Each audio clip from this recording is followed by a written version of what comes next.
Hello, everyone. My name is Jennifer Thal, and I am presenting on my dissertation, Maternal Messages, How Young Adult Women Describe Conversations with Their Mothers About the Body During Adolescence. The purpose of my dissertation was to explore the nuance and complexity of the lived experience of adolescent females as they receive, interpret, and navigate a society, different cultural contexts, and their own mother's messages about the female body and the notion of an ideal body. I believe that the findings of my study highlights the importance of cultural context in how mothers communicate messages to their daughters, and how there seems to be a shared common experience of feeling not enough in bodily appearance.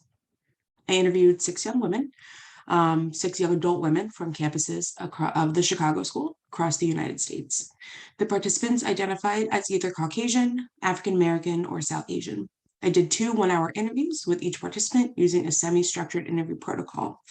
And using a phenomenological approach, I attempted to shed light on how young adult women described conversations with their mothers about the female body during adolescence, how these young adult women described and interpreted these messages, and what the experience of recalling these conversations were like. In my analysis, I found that all participants shared 3 overarching common experiences. First, daughters listened to both explicit and implicit messages from their mothers. This suggests that even when mothers may not be communicating messages about the body in direct and pointed conversation, their own behaviors and comments towards themselves are observed by their daughters and interpreted as messages.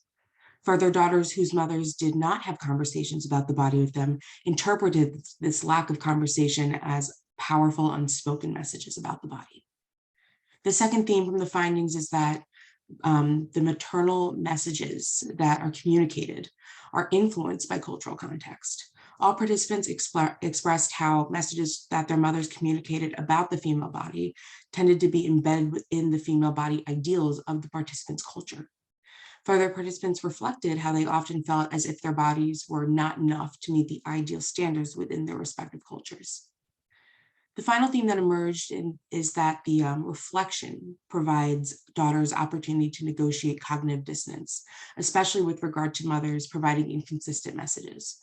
Participants shared how their adolescent understanding of the female body was often confused by the ways in which their mothers would talk about the female body to their daughters, versus how daughters saw their mothers talking about and treating their own body.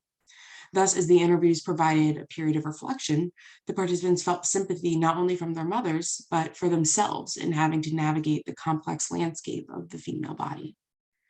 My hope is that clinicians working with mother-daughter dyads and female individuals will be able to use the findings from this study as starting points in helping women of all ages clarify, interpret, and understand the messages they are receiving or received from their mothers about the female body.